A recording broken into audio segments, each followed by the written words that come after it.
But military discipline in recent weeks. Last night, the man who once seemed a shoo-in as the party's next leader, the MEP Stephen Woolfe, announced that not only would he not be standing, but that he was resigning from the party altogether.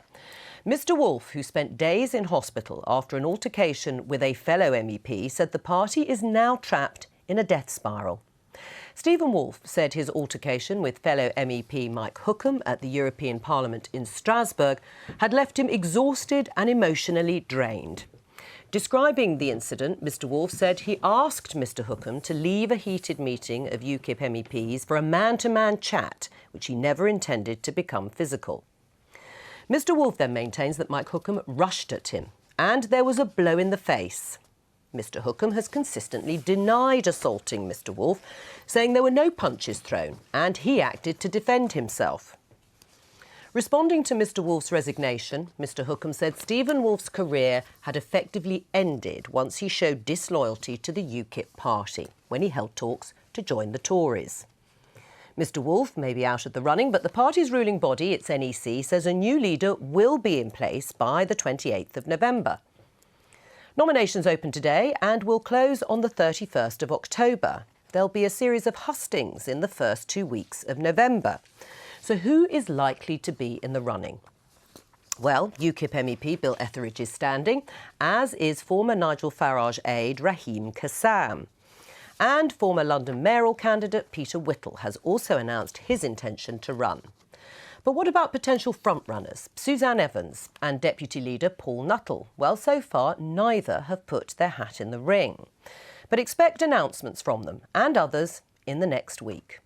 Let's have a listen now to Mr Woolfe speaking to the BBC's Alex Forsyth. There is something rotten at the heart of UKIP, rotten between its MEPs who have an internecine warfare, the National Executive, which has caused sides to fight, the way that some of them forced out Diane in making sure that she wasn't able to do the job that she would have been very good at, the way that they've impacted Nigel, the way that they challenged me during the previous election in trying to stop me from standing, releasing personal information to the press, suggesting I wasn't even a member. And all that has done to me has made me realise that I can no longer be a part of UKIP. Well, that was Stephen Woolfe. We're joined now by the UKIP MEP Bill Etheridge. I mentioned him earlier. He's in Brussels and, as I said, he's standing for leader. And by the NEC member and former leadership hopeful Liz Jones. Welcome to both of you. First of all, Bill Etheridge, Stephen Woolfe has left the party, as we've said. Should Mike Hookham follow him out of the door? Well, I believe the NEC have got a full inquiry results to look at, and they're going to take a judgment from that. So it would be wrong of me to make any further comment than the fact that, I trust our NEC and our party to do the right thing. And, it's very unfortunate that Stephen's taken the action he has, and I think Mike's right to wait and see what the results of the inquiry are. Right, you don't think Stephen Woolfe should have actually resigned from the party altogether? Well, Stephen was elected due to the hard work of UKIP activists and UKIP voters put him where he is today. Then he decides that because he's disappointed about various things, he's going to go and sit on his own as an independent. Not really the right choice, in my opinion. It would have been far better if these things he detailed are actually wrong. Perhaps he should have rolled his sleeves up and helped the rest of us putting them right. Or is it the honourable thing to do, and should Mike Hookham therefore do the same? He's actually deciding to bow out after this embarrassing altercation. I don't believe there's anything honourable about this at all. You're elected under a party banner as an MEP. You're not elected as an individual. If you decide that you're no longer going to remain within that party, the really honourable thing to do would be to stop being an MEP and let someone else from that party take over, in my opinion. Quite frankly, I'm disappointed with what Stephen's done, but he's the past now, we look to the future. Right, I mean, Stephen Woolfe says Mike Hookham rushed at him and received a blow to the face. You were first on the scene. Does that fit with what you saw? I didn't see anything happen like that at all, but I was there, after they'd been outside for a period of time, so I can't really comment other than to say I saw nothing like that. Right, you didn't see anything like that. So Stephen Woolfe has misremembered. No, not at all. Right, did he misremember it then, do you think, Stephen Woolfe? I haven't a clue, and frankly what Stephen says now is irrelevant to UKIP. He's left. We've got to look to the future and get a new leader in shape to get this party sorted out so we can get on with our important work of pursuing Brexit. Right. Liz Jones, Stephen Woolfe says UKIP is in a death spiral and there's something rotten at the heart of the party. Is he right? He's completely wrong. Really? Completely wrong. And Frankly, do recent events actually demonstrate that he's wrong? Yes, I would say most certainly. We are looking just at the headline activities of MEPs who are elected via the list system. As Bill rightly says, they are elected through the list system, which is a means whereby you simply vote under the party banner. You do not vote for the individual. Meanwhile, whilst we have all this hullabaloo, Hartlepool, we've just won a councillor, 49%. Ashford, we've won another councillor, 42%. We have 17 councillors in Thanet. The grassroots of UKIP are continuing with their excellent activism and pushing forward the message of Brexit. Right, but people have defected from the party to the Conservative Party. Even Stephen Wolfe is reported to have talked to the Tories. There are reports that donors are withdrawing their money from the party. There is widespread evidence of infighting. Which bit of Stephen Wolfe saying it's in a death spiral is wrong? All of it. It certainly is not in a death spiral. You just mentioned the issue with regard to the donors. There is only one donor who said that he may possibly cease funding the party, and that's Aaron Banks. He didn't say for certain that he would be ceasing funding, so it's just one donor. And we have a history of a whole array of donors, and I'm sure once things settle and once we get behind a balanced, steady leader, we shall move forward and funds will come. And it is part of the responsibility the NEC's fault. You're a member of the ruling body. It's the same NEC that arbitrarily stopped candidates from standing last time, fought to allow the divisive Neil Hamilton in the party. I mean, if there is infighting in UKIP, some of it is down to you. No, it's not at all. I have to say that the processes by which Stephen Wolfe's leadership application were processed by the NEC were entirely above board and appropriate.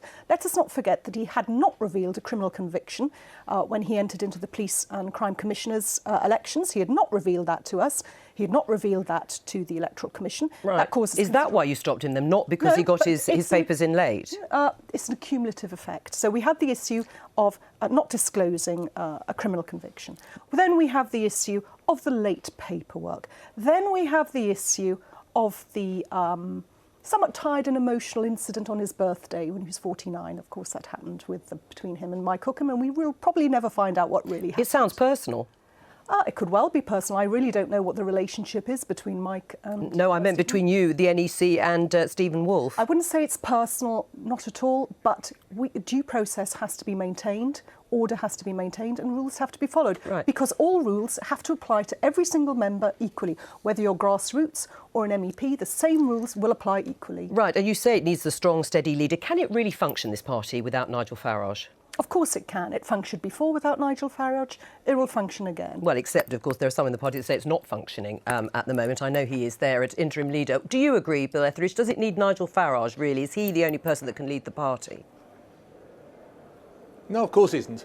Nigel's an inspiration to us, and he'll always be someone we always look to and glad to have around. But of course we don't just need one man. We've got very many number of talented people here who can lead this party. It just needs some grit, some determination, and bringing some order to the situation, which we're going to do. Right, we'll get back to business as normal. There'll be no problem. Why would you want to do it, though, at this point? I mean, Bill Etheridge, we've just had this discussion. I mean, I cannot see anything that would be deeply attractive for a prospective leader.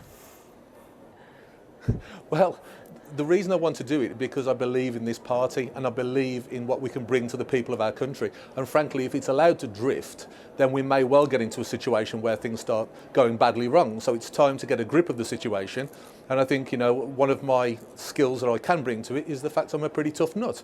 And we need someone now who's firm, steady, and can take control of the situation, get us back on track and get us back actually fighting the other parties and fighting for freedom and Brexit. And I think I'm the guy. Right. Well, let's go back to the NEC, because at the moment you are the one that is, you say, trying to keep the party together. I mean, you changed the rules to make sure any leadership candidate had been a party member for 5 years. Then it went to 2 years. Now it's 28 days. Why do you keep changing the leadership rules? We keep changing the leadership rules because that was decided at the NEC. It was considered that in order to stop various conspiracies coming to light, in order to stop mistrust, let everyone stand. So 28 days membership and then anyone can stand. Right. It hasn't exactly led to a sort of consistent approach. No. Are you going to stand? I don't know at the moment. The bar is rather high now. You have to get 20% of the vote in order to have your deposit return, which is £5,000.